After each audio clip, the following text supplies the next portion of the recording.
I'm here to tell you meeting makers make it. I go every day. Do you make coffee or set up or greet? No. You sound like a meeting taker. I love my sponsor. I heard it through the grapevine. Welcome. It's the AA Grapevine half-hour variety hour featuring the collected voices of Alcoholics Anonymous. I'm Don, an alcoholic in Greensboro, North Carolina. Hey, Don. Hey, everybody. I'm Sam, an alcoholic in Palm Springs, California. Sammy, what's happening in your sobriety there in the desert where you live? Palm Springs. Anything interesting? Well, Don, I gotta share a little bit of a struggle that I've had. Uh-oh.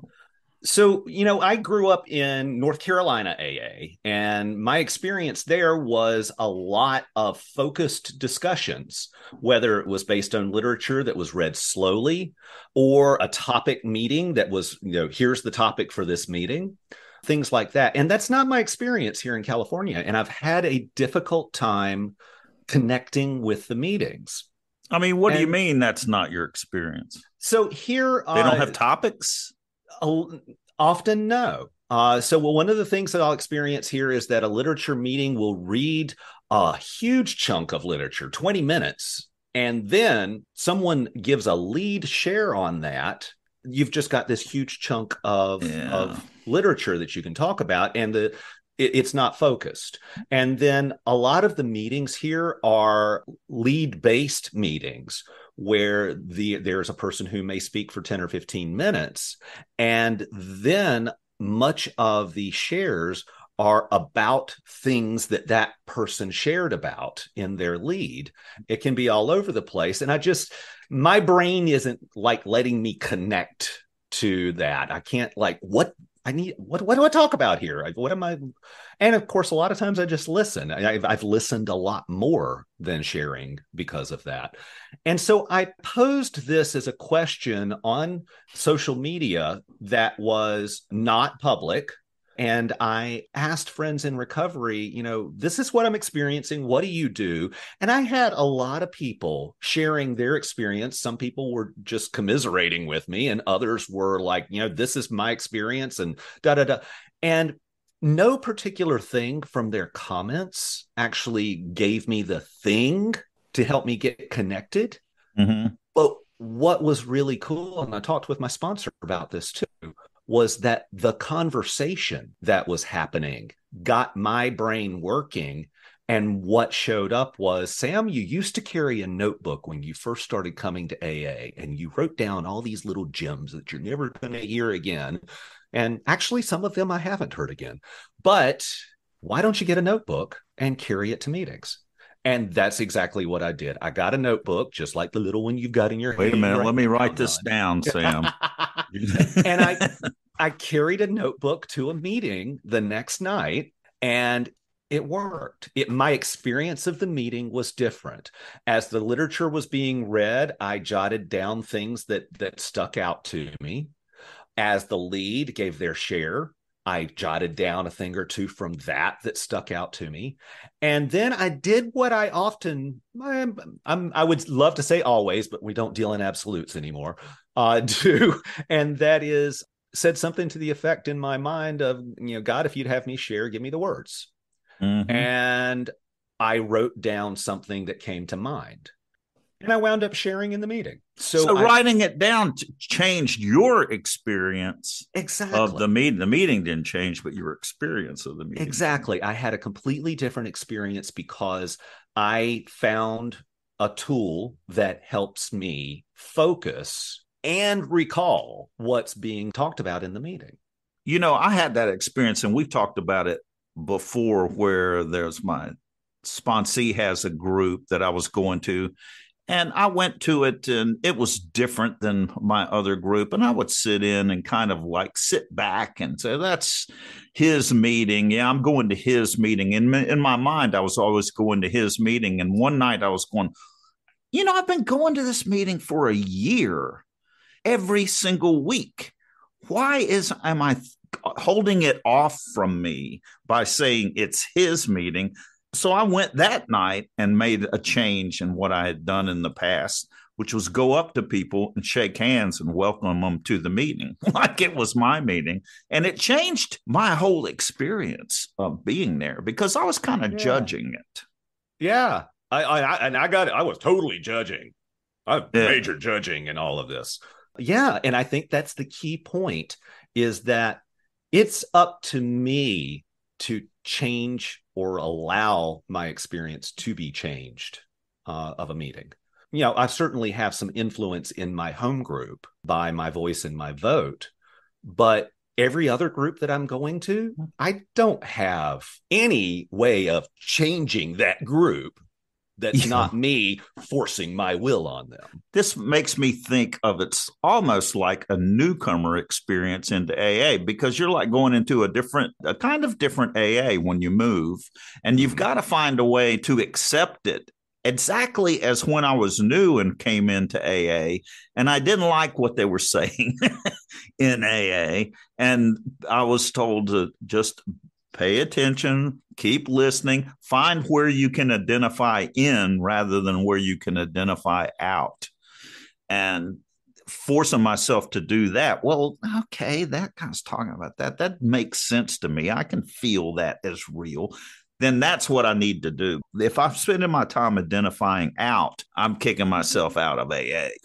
I'm identifying out of AA. Yeah, and you made a very key point there about being new, and it's something that I've said for a long time now, since my restart in 2012.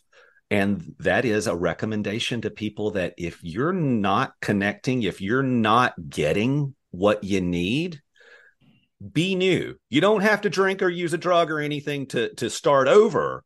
You can just be new and try things differently. Yeah.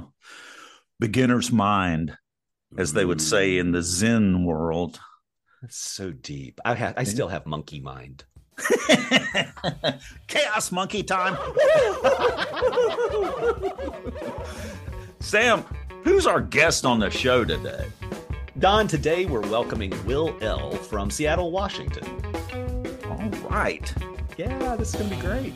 But first, this.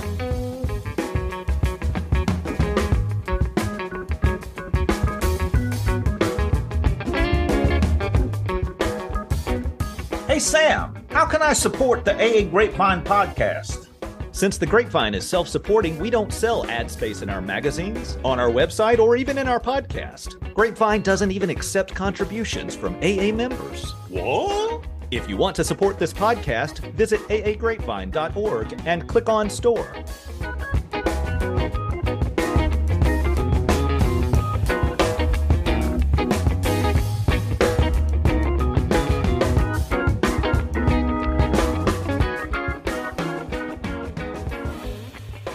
Hi there, it's Will from Seattle, Washington. Good to be here. Hi, Will. Glad to have you, Will. Have you ever been in a situation you weren't connecting with meetings and such, and you needed to change things up a little bit? Yeah, definitely. I think my story is somewhat interesting in the fact that I moved around a bunch in early sobriety. So I was definitely thinking as you were talking, like, hey, I did the big cross-country move and back again a couple times in my first 2 years, or it was just like, I need to reconnect again. I get that fresh start, but at the same time, I've been here a little while. So I did the big move, and it's always a little bit challenging trying to figure out the new lay of the land for sure. Well, Will, when did you get sober? June 14th, 2011. And what was going on that brought you to AA? There's 2 points.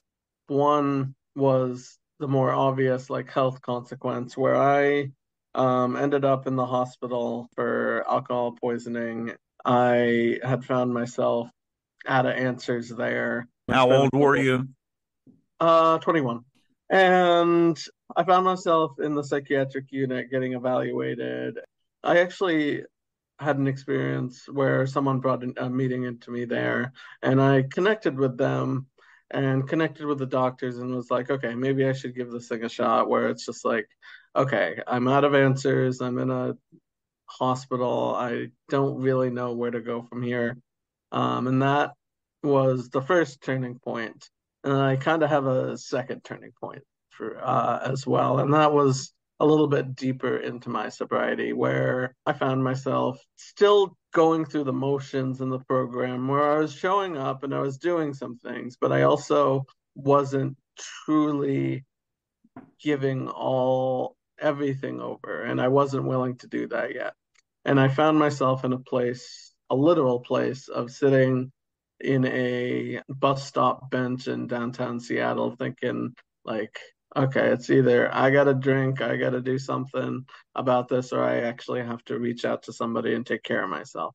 And I think that was like the turning point for me to say, like, okay, maybe I dive into this. And I sat on that bench for about, I don't know, half hour, 45 minutes debating what I was going to do, middle of a rainy winter night in Seattle. And thankfully, as part of my halfway house, I had someone in the program that was checking in on me. And I was just like, okay, he checked in on me. He came down and picked me up in his car. And it was like, okay, I can be okay as long as I reach out a little bit more. And I think that's when I started to take the program a little bit seriously for myself.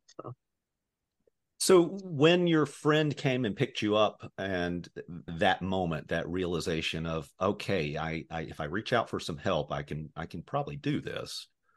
What changed? What did you do differently? From that point forward, like, I did some extra service work. I became the greeter at my home group and forced myself to be a little bit more social. And So you're 22 years old. What do you say to somebody who's 22 years old that wants to drink again? Everybody does.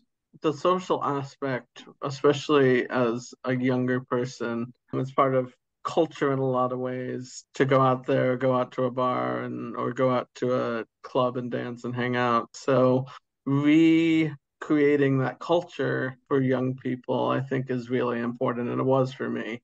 How did Yeah. that show up for you? We went out dancing or watching a movie or hanging out.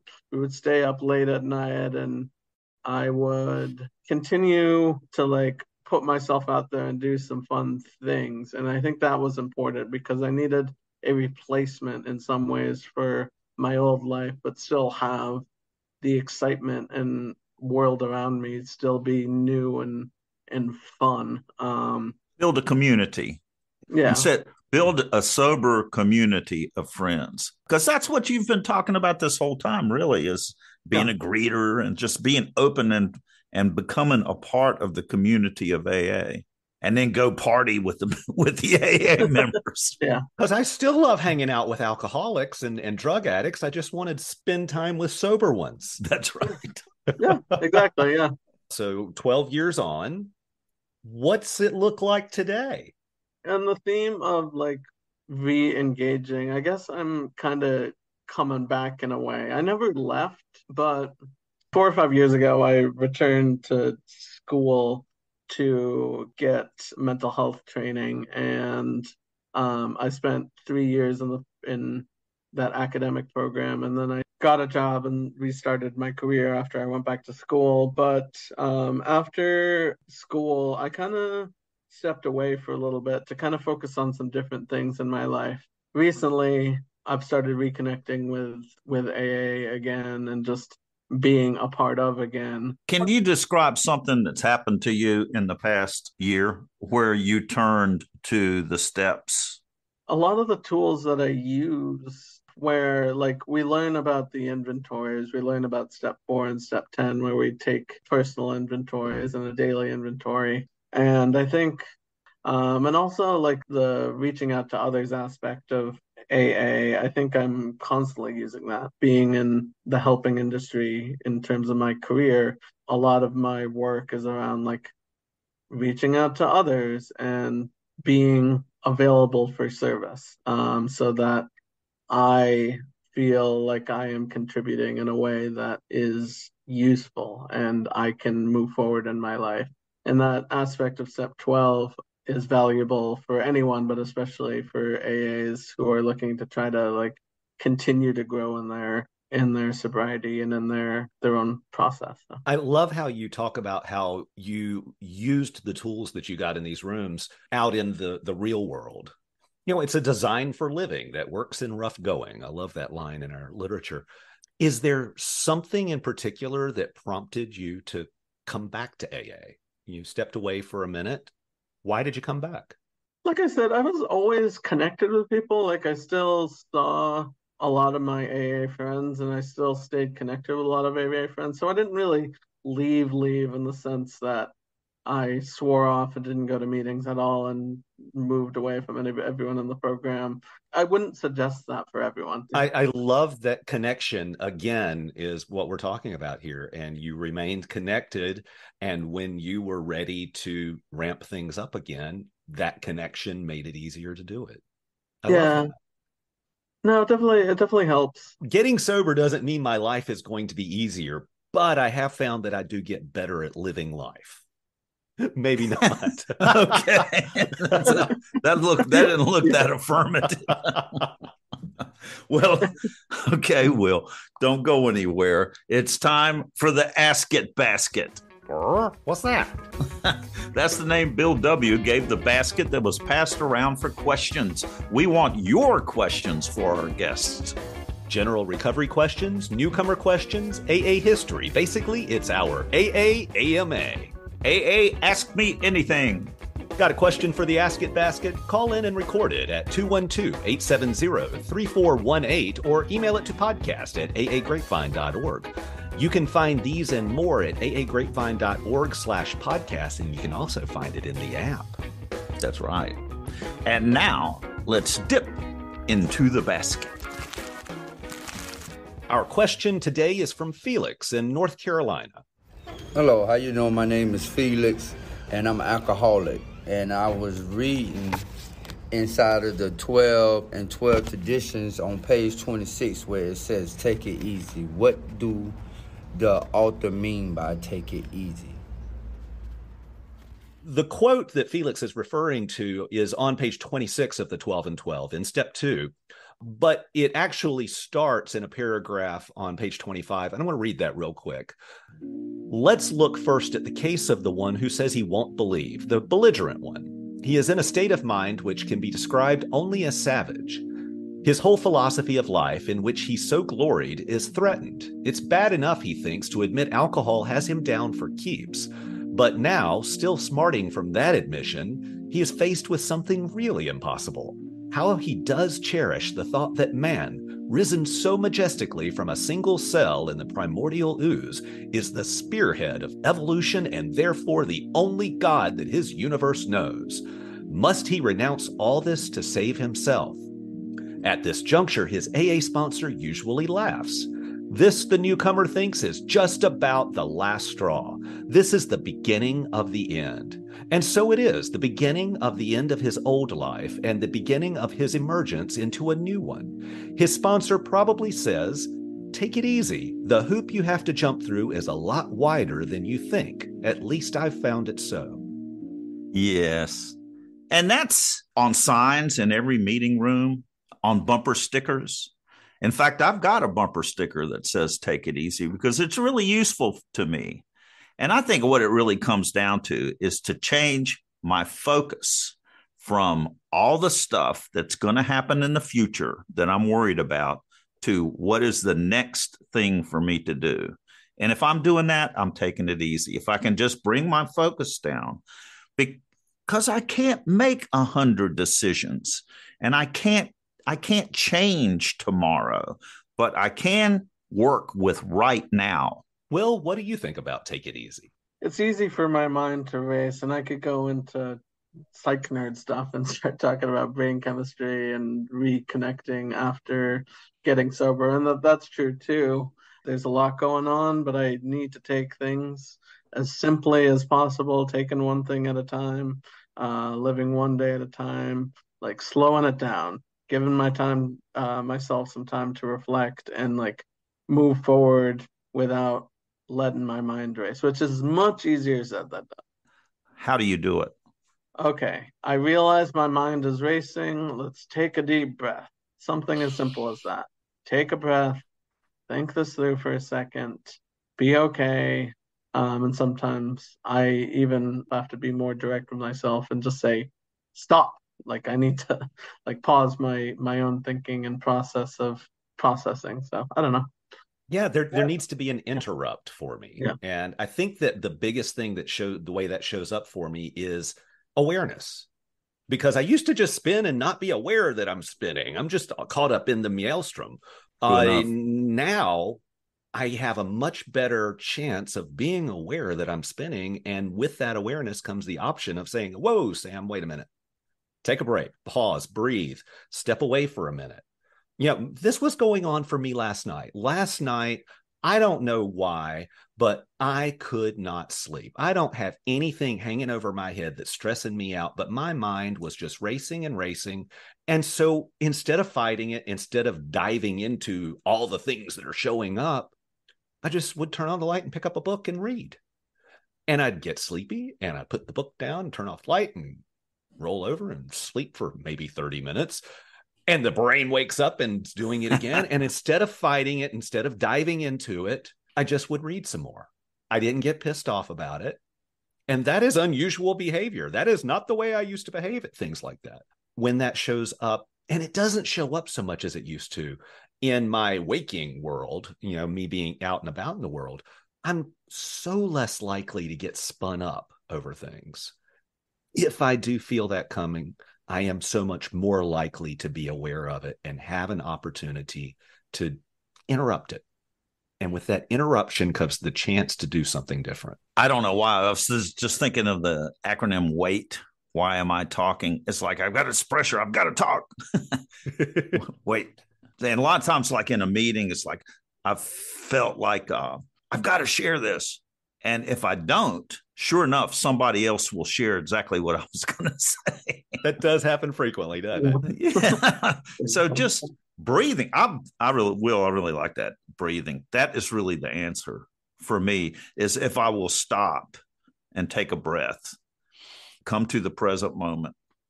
I say a prayer, I turn it over and show me what to do.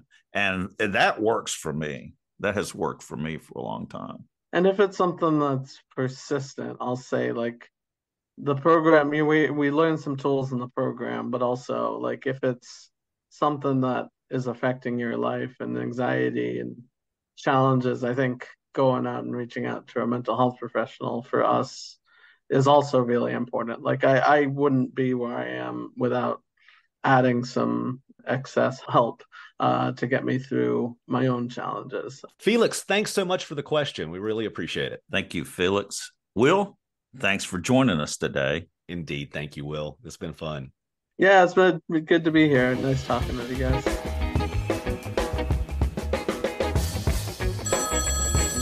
Sam, can you get that? It's the listener feedback phone. 212-870-3418. Yeah, hang on. I'll get it. Hello? Hi, Dawn. Hi, Sam. This is Madeline. I am in Seattle, Washington, and I have 4 years today. Woohoo! Woohoo! I'm calling in to say thank you for your podcast because this last year has been really rough for me. I started working at a residential facility for teenagers who are all essentially alcoholics. It's just where their brains are at. Of course, I throw myself into work, right? Being able to listen to your podcast on the way to work has grounded me a lot coming in.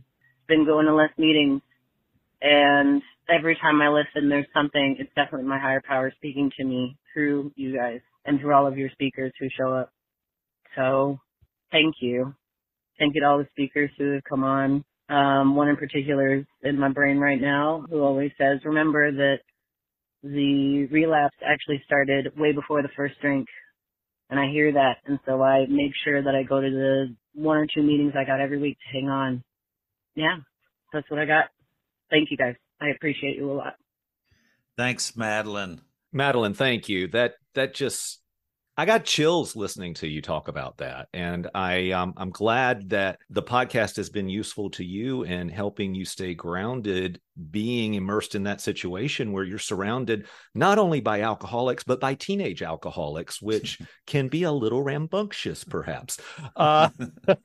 Don has fussed at me many times because I don't listen to the podcast.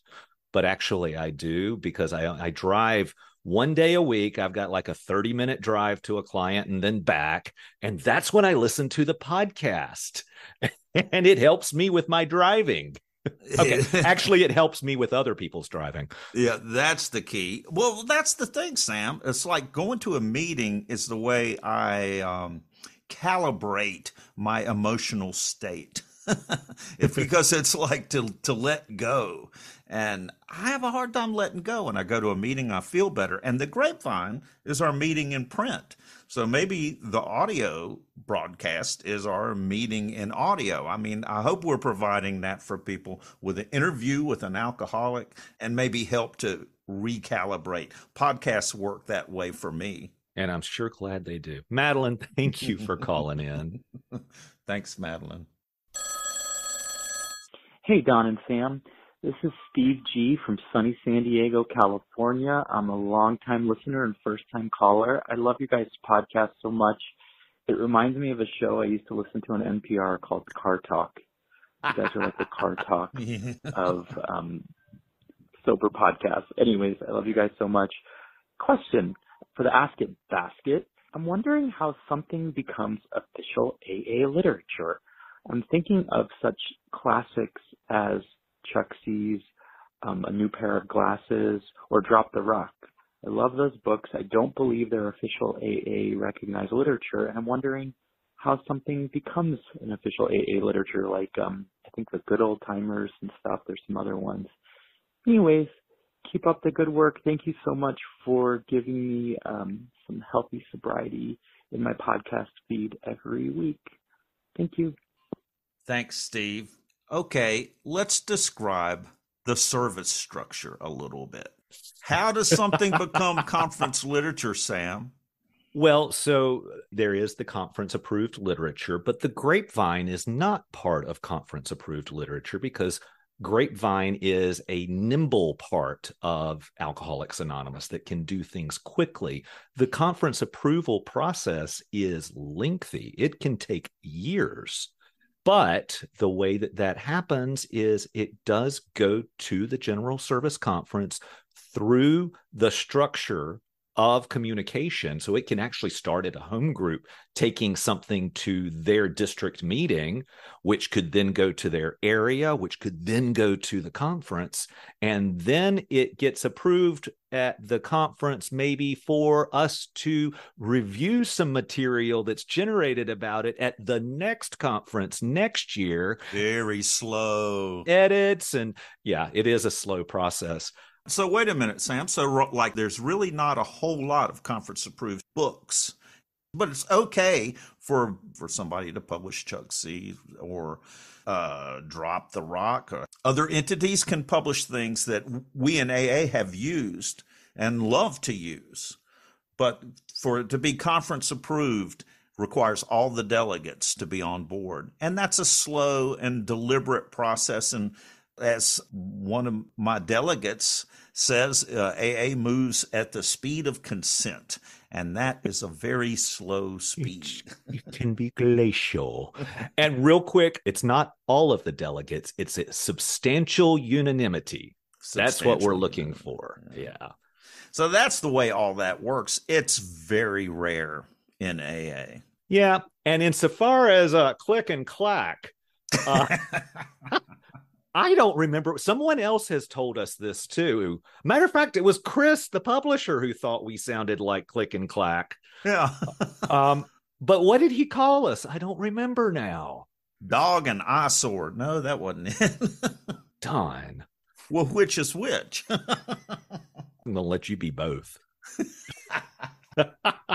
I love their energy. So that really makes me happy. Me too. Steve, thanks so much for calling in.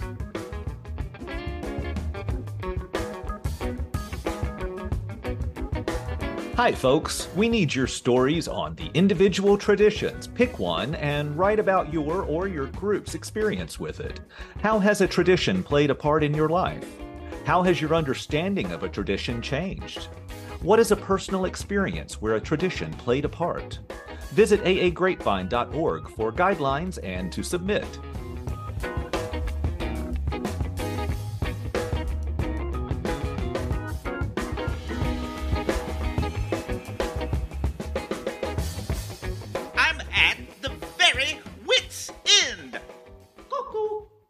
An historic ham on rye from 1964.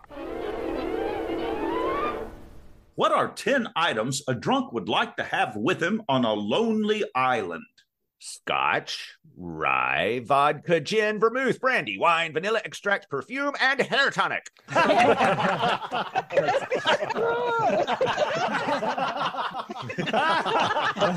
It's really not that funny. Thanks for joining us. The AA Grapevine Half-Hour Variety Hour is posted every Monday and is produced by AA Grapevine, Inc. We don't speak for AA as a whole. We share the experience, strength, and hope of members to help others recover from alcoholism. Podcast info, including how to call in, is at aagrapevine.org/podcast. Find AA Grapevine on Instagram and the AA Grapevine channel on YouTube. All things Grapevine are available at aagrapevine.org. If you want to know more about AA, Google Alcoholics Anonymous and your city or visit aa.org.